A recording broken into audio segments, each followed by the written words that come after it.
রাসূল সাল্লাল্লাহু আলাইহি ওয়াসাল্লাম বলেন, ততক্ষণ পর্যন্ত কিয়ামত সংগঠিত হবে না যতক্ষণ পর্যন্ত মুসলিমদের সঙ্গে ইহুদি সম্প্রদায়ের যুদ্ধ না হবে।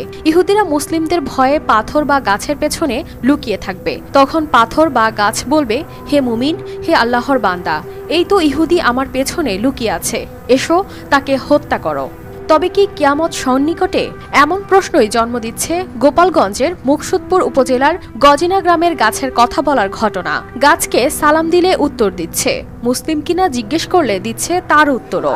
আপনি যদি এখন না বলেন তাহলে তো এটা ভুল প্রমাণিত হবে যে আপনি কষ্টে আছেন। আপনি বলছেন যে আপনি কষ্টে আছেন, তো কষ্টে সত্যি সত্যি কষ্ট থাকলে তো জানা। গাছকে কাটতে গেলে গাছ বলছে, আমাকে কাটিস না।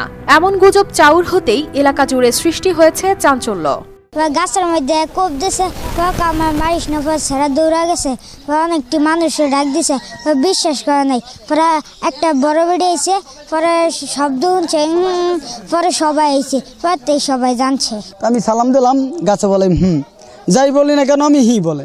গাছ কথা বলে, এমন ঘটনা মুহূর্তেই ছড়িয়ে পড়ে সামাজিক যোগাযোগ মাধ্যমে। তাই গাছের সাথে কথা বলতে ভিড় করেন অসংখ্য মানুষ। কেউ মনের আশা পূরণের জন্য মানত করেন, কেউ নিয়ে আসেন টাকা পয়সা, কেউ আনেন হাঁস মুরগি। আর মানুষ এইটা শুনগা অনেক কিছু মানত করে আনগিয়া সব কিছু আনছে। কেউ 10,000 দেবে, কেউ 1,000 দেবে, কেউ 500 দেবে, 100 দেবে। আমরা কইছি কেউ টাকা টুকা দিও না। গত 14 জুন শুক্রবার বাগানে খেলা করছিল বাড়ির শিশুরা। খেলতে খেলতে এক পর্যায়ে পাশে থাকা একাশিয়া গাছ বা লম্বু গাছে ধারালো অস্ত্র দিয়ে আঘাত করে শিশুরা, আর তাতেই গাছটি নাকি কথা বলে ওঠে।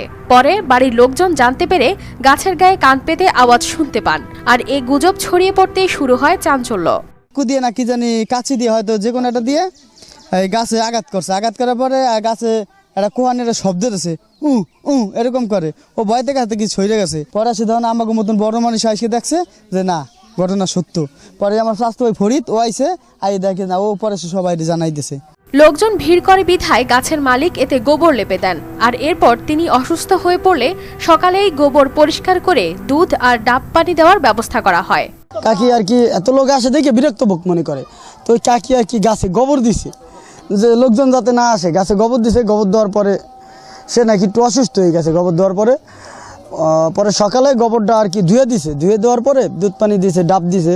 স্থানীয়রা জানান, গেল এক সপ্তাহ ধরে কথা বললেও গত 21 জুন বৃষ্টির পর থেকে আর কথা বলছে না গাছটি। আবার কেউ কেউ অতি উৎসাহী হয়ে বলছেন, গাছ সকলের সাথে কথা বলে না। শুক্রবার দিন বিকেল বেলা গনে এই অবস্থা, তারপরে এতদিন চলছে, কিন্তু আজকে শুক্রবারে গনে নামাজ পড়ে আজকে কান পাচ্ছি 3-4 বার নাই। আমি ঢাকা থেকে আসছি, আমি ফেসবুকে দেখলাম অনেক মানুষই ভাইরাল করছে এটা। আইসা দিই হ্যাঁ গাছে কথা বলে, গাছে কান পাতলে একটা করে একটা আওয়াজ ওঠে। তবে অনেকেই মনে করছেন, অনুসন্ধান করে ঘটনার সত্যতা উদ্ঘাটন প্রয়োজন। সঠিক তদন্ত হলে বিষয়টি গুজব কিনা তা জানার পাশাপাশি প্রতারণার হাত থেকে রেহাই পাবে সাধারণ মানুষ। মনে হয় যে এটার আরও কিছু যথার্থতা অনুসন্ধান হওয়া উচিত, যে আসলে এর সত্যতা কতটুকু আছে, তাই না? এটা যারা বিশেষ করে ধর্মীয় দিক থেকেও হতে পারে, এটা আবার যারা উদ্ভিদ বিজ্ঞানী আছে তারা গবেষণা করে এটা অবশ্যই এটা নিয়ে যে মানুষের একটা কৌতূহল, এই কৌতূহলের জায়গাটাকে পরিষ্কার করতে পারে। এছাড়া পবিত্র কোরআনে সূরা নূরের 41 নং আয়াতে বলা হয়েছে, গাছও তাদের নিজস্ব ভাষায় আল্লাহর তাসবিহ পাঠ করে। তাদেরও নিজস্ব ভাষা আছে, তবে গাছের সেই ভাষা সাধারণ মানুষের শোনা বা বোঝার কথা নয়। তবে গবেষণা জার্নালগুলো বলছে, অদূর ভবিষ্যতে হয়তো এমন প্রযুক্তি আসবে যা দিয়ে গাছের ভাষাও বোঝা যাবে। News desk, RTV।